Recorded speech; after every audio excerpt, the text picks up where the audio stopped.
Fabiano. Nós vamos falar sobre as questões de gênero no contexto educacional. Os nossos objetivos aqui, primeiro, é analisar o comportamento de meninos e meninas em atitude dentro da escola, no pátio da escola, né? E observar se a escola influencia nessa modificação do comportamento de ambos os estudantes. Bem, nós vimos que as relações sociais dentro delas são fundadas justamente entre alunos e suas diferenças entre sexos em si. Mas observando a atitude de cada gênero deles, as suas complexidades e as várias formas, se interagem ou não interagem, a gente verifica que a construção depende muito da cultura, da educação, e ela é estabelecida e diferenciada entre homens e mulheres, principalmente para a sua construção como cidadão, como pessoa. Então, no pátio da escola em si, as suas características dependem muito da sua influência na sociedade e na sua cultura também dentro de casa. E a escola tem um papel fundamental para com que isso venha desenvolver no aluno. É importante que a escola em si ela venha valorizar esse gênero em que ela possa justamente colocar esse aluno numa direção social dentro da escola também. Mesmo que seja um intervalo de recreio que ela utiliza para os alunos poderem, sejam várias faixas etárias de idade, para brincar ou para se correlacionar, é importante que a escola ela também venha intervir nisso aí. Então, essas características de cada aluno é analisado de formas diferentes, porque cada um tem a sua cultura, a sua raça, a sua sexualidade, e a escola tem participação efetiva nisso. É uma questão de direcionar esses alunos para terem identidade como pessoas. E nós, analisando isso, nós vimos que é importante que a questão de gênero romper algumas barreiras, porque quando a escola se coloca dentro desse rompimento de barreiras, para que não haja uma divisão em questão de racismo, problemas referentes a bullying, problemas referentes a homofobias até. Então, é importante que ela socialize e a escola saiba o que esses alunos estão fazendo no recreio.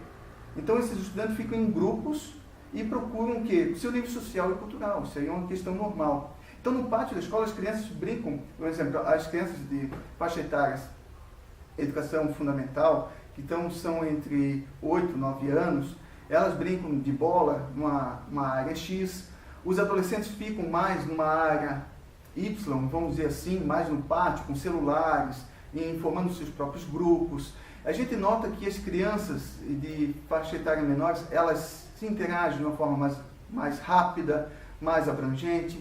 Então, todo esse desenvolvimento é num ambiente social que a escola tem que ser observada. Então, nós aqui estamos colocando essa parte de interação social e o meu colega agora vai falar justamente sobre a questão desse relacionamento. Meu nome é Diógenes e então o outro foco nosso era poder fazer uma pequena observação, e colocamos pequena porque talvez o ideal seria que nós tivéssemos um tempo maior e é claro que os próprios alunos, ao perceberem duas pessoas novas, né, acabam, de certa forma, se sentindo um pouquinho constrangidas. Talvez a naturalidade daquilo que fariam acaba sendo um pouquinho tolhida diante dessa realidade nova que eles acabam enfrentando.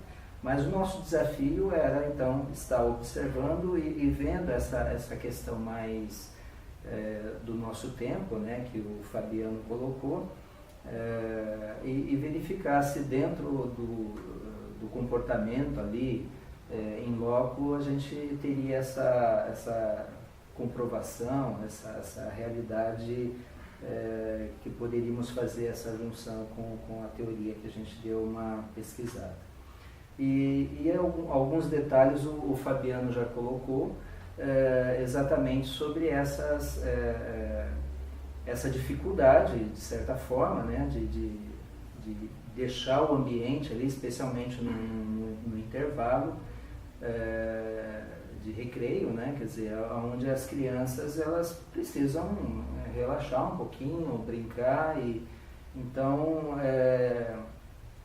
houve um tempo, eu lembro que havia alguém que ficava cuidando ali, né?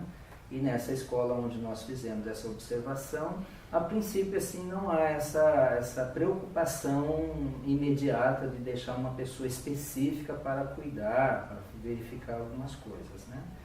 E é lógico, dentro disso a gente acaba vendo algumas coisas boas, outras, né, complicadas, mas tudo isso acaba fazendo parte do crescimento, do aprendizado também dessas crianças, desses adolescentes. Então a gente verificou mais o recreio relacionado aos alunos do fundamental e do ensino médio, já que o intervalo para os alunos das séries iniciais, ele ocorre um pouquinho antes, exatamente com a preocupação da escola de evitar, às vezes, né, os menorzinhos gostam mais de correr e brincar, e às vezes os grandes não têm tanta paciência com eles, né? Então esse é um processo que a escola ali observa também. O recreio dos menores é um pouquinho antes. Agora a gente pode verificar que esses minutos que nós fizemos a observação, fica bastante nítido assim a questão da faixa etária. Isso que o Fabiano colocou, talvez a própria constituição dessas crianças que já vêm dos seus lares, né, com alguns valores, com alguns posicionamentos, de repente algumas restrições dos próprios pais, né, olha, lá no recreio não faça isso, aquilo e tudo mais. Então a gente acaba verificando alguns detalhes com relação a isso. Uma das coisas que nós observamos foi a brincadeira, percebendo talvez algo que tem acontecido nos últimos tempos com muito mais frequência, né? As crianças, os pré-adolescentes, né? As crianças já chegando quase na adolescência ali, brincando, onde os meninos jogando bola, né? Fizeram uma bola de papel e correndo atrás ali, brincando. E havia ali toda uma regra para aquela situação, e as meninas participando, tanto correndo atrás da bola também, chutando e tal, e participando das regras ali, as restrições, né, para quem não conseguia cumprir ali os alvos que eles tinham na brincadeira, uma brincadeira que eles inventaram ali, né? Então uma das restrições é que quem não conseguia pegar a bola ou ficava muito tempo ali sem pegar a bola, ele tinha que passar num corredor. É interessante, porque é uma questão mais de menino, né? Quer dizer, essa coisa mais do bruto, né? Menina mais delicada, mas é interessante como que as meninas não somente participaram, como não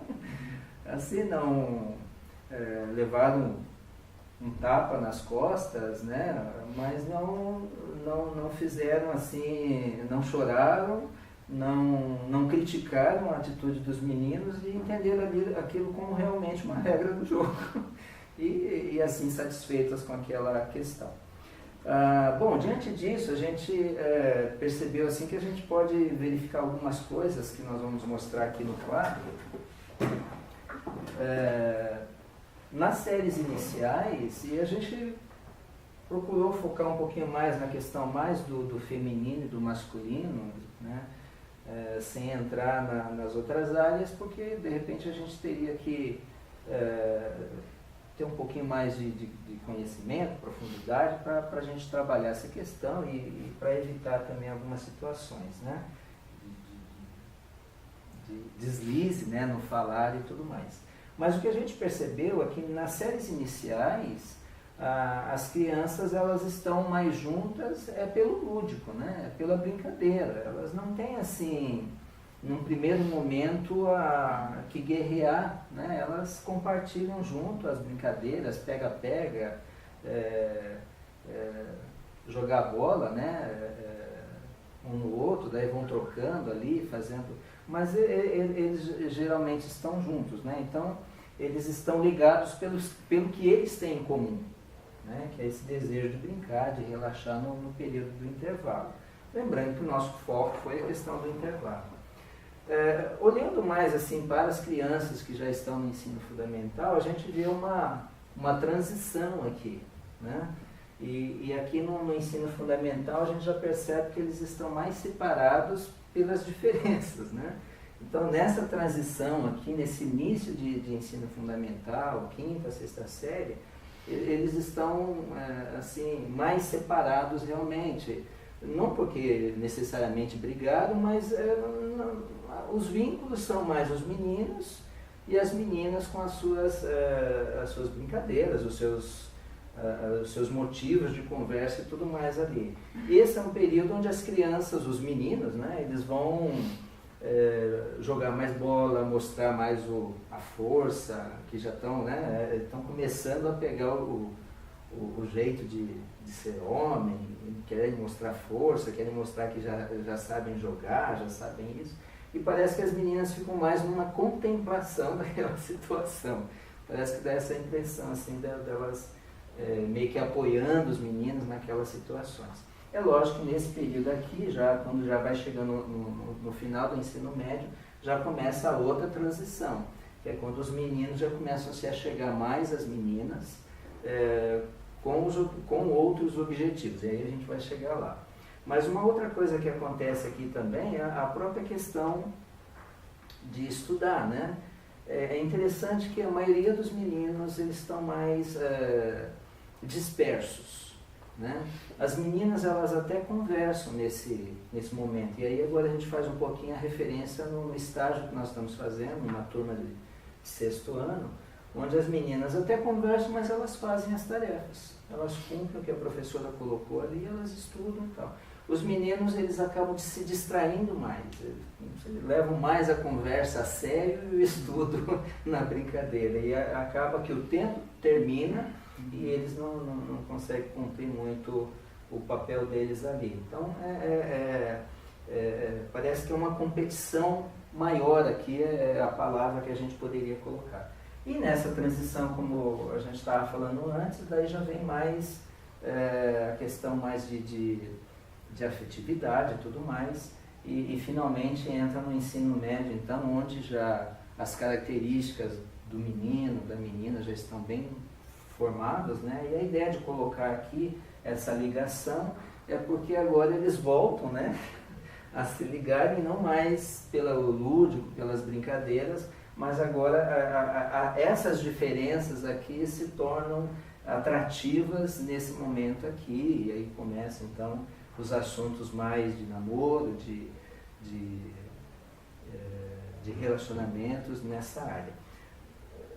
O que a gente percebeu é que já nesse período aqui, o que antes não acontecia muito, já tem acontecido muito esses relacionamentos aqui, né?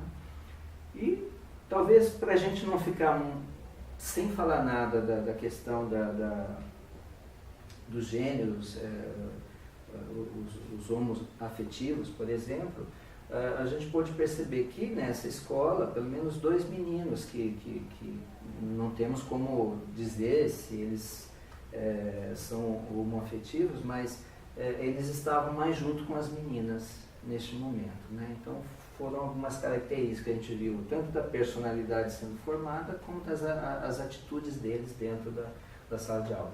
E finalmente aqui também a questão da aula, né? Quer dizer, é um momento complicado para os professores porque é um momento da autoafirmação, né? Se a gente pudesse colocar uma palavra, autoafirmação, onde eles também às vezes querem demonstrar que já sabem muita coisa, que nem todos os assuntos são interessantes, e aí vem o grande desafio do ensino, né? Bom, foi um pouquinho daquilo que a gente viu nesse período aí que a gente verificou de estudo dos gêneros no contexto educacional.